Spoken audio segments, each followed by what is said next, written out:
What's going on, y'all, man? This is Chico, man, with the Weird but True, man. It might be old, it might be new, but it's all news and it's all true. All right, check it out, man. We're gonna jump right into it. Like and subscribe, please. Like and subscribe to Finch House. Lady Gaga dog walker shot and the two French bulldogs dog nap. Not dog nap as they slept, man. Dog nap as they have been kidnapped, man. The dog walker was walking the three French bulldogs when a white sedan pulled up and tried to jack the man for the dogs.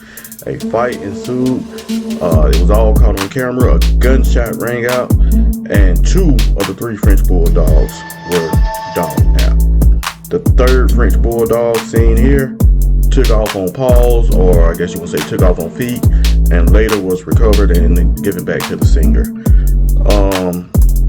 The singer then put out a $500,000 reward for information on the dogs and asked for a drop and no ask, and you will get the $500,000 if anybody found the dogs.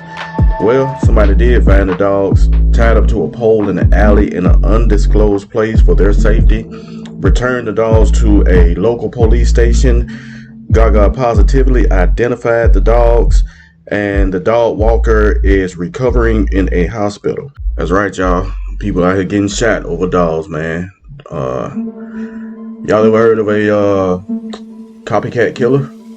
Or a copycat rapist? Or a copycat anything? Well, now we got a copycat TikToker. A person, well, I won't mention their name, but their name is already Gorilla Glue Copycat. They say they made the same mistake as Tessica Brown. Tessica Brown became famous for spraying Gorilla Glue in her hair, thinking that it was holding spray.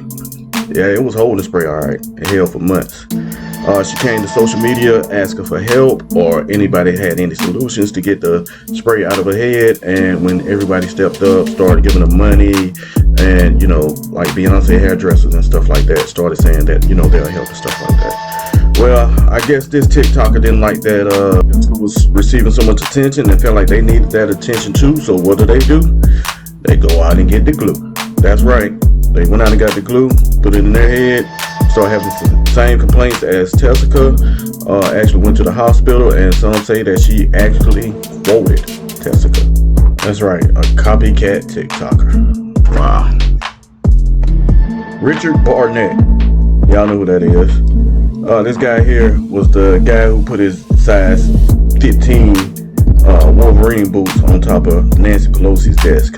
Well, Richard Barnett is back in the news again because he yells out in court that it's not fair and they're letting everybody else out but him, and he spent enough time in jail. Something around that, I don't know.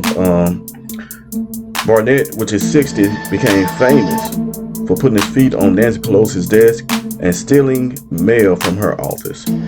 Going out, flaunting and parading the mail in the air, showing everyone that he has stole mail from Nancy Pelosi during the U.S. Capitol riots.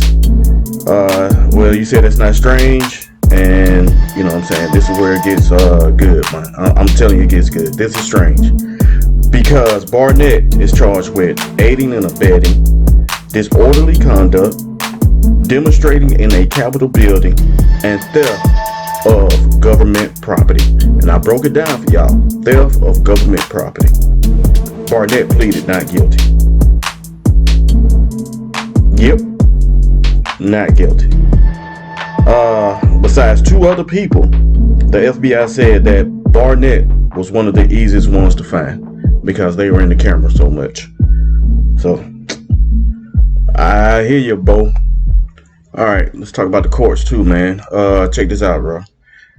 A California man lived and hid in plain sight at the Chicago O'Hare Airport. Now, I don't know if that's a good thing or a bad thing, but the Chicago O'Hare, but I'm finna get into it. Hold on. My man's, and this is the way I can say it, a Dita, or whatever, scene. 36-year-old from Orange County, California, was arrested inside the airport after two officials asked for his ID, and he presented them with a ID badge that belonged to an airport operation manager who reported the ID lost 3 months prior. When asked why was he living in the airport, he replied due to Corona-19 that he was afraid to return home to his Orange County residence, and it really puzzled everybody because he's a businessman from California. So I don't know, man. He also added that he survived off money and donations donated from passengers and employees that worked at Chicago O'Hare Airport. How many of y'all afraid of snakes, man? Me personally, I like snakes, but I give snakes their respect. Well, this guy here should have did the same thing, man. A man dies after he was bitten after teasing a cobra that he caught a week before that he tried to charm. It's a show-off snake charmer was killed after the king cobra bit him twice during a performance for his neighbors. The man's name is, and I'm gonna spell it and then try to say it the way I think it's said, Norjani. Norjani caught a reptile and had it locked in his wooden hut for traditional medicine. He brought the snake off to show it to the local West Kalimantan Indonesians, but the snake grew increasingly angry by the charmer, and it spun around and bit him on the arm. Najani then could be seen laughing after the snake bit him, and then hissed at the snake.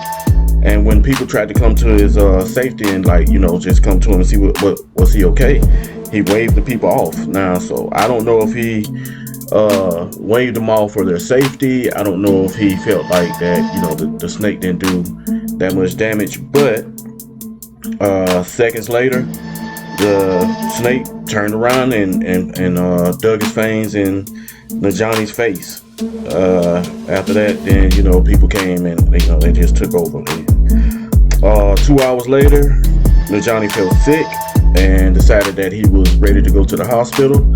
But by then, all the poison had reached all his organs, and we no longer have Najani. Crazy, man. I mean, if you look at the video, it's crazy. You just have to search for the video.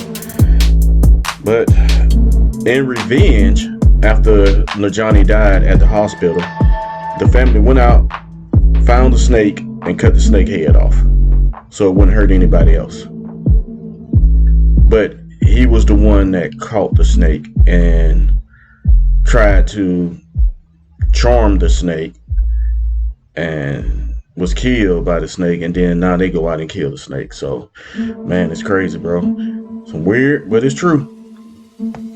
Yo, y'all ever hear the expression, one man's trash is another man's treasure? Well, it was worth it for this man here. Man went to a yard sale, bought a bowl for $35. I'll tell you right now, man, somebody try to sell me a bowl for $35, man, I'm gonna be real upset. But I guess this man knew what he was looking for, man. I guess he had that eye for it, man. Got it appraised, and it's worth $500,000. Man, the reason it's worth that, it is a rare Chinese artifact, and the appraisal said that it's worth $350,000 to $500,000. Man, you talking about a come up.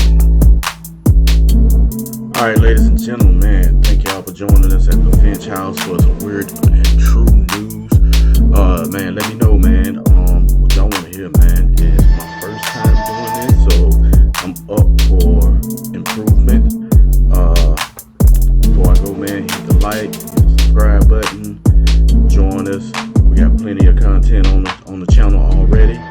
And I'm gonna leave y'all with something, man. I was today years old, man, when I found out that the unicorn is Scotland's national animal. Yep. The unicorn, the horse with the horn in his head that flies around with the wings, and most people associate a rainbow coming off of it or whatever, man.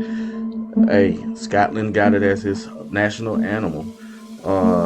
In Celtic mythology, the unicorn is a symbol of purity and innocence, as well as masculinity and power.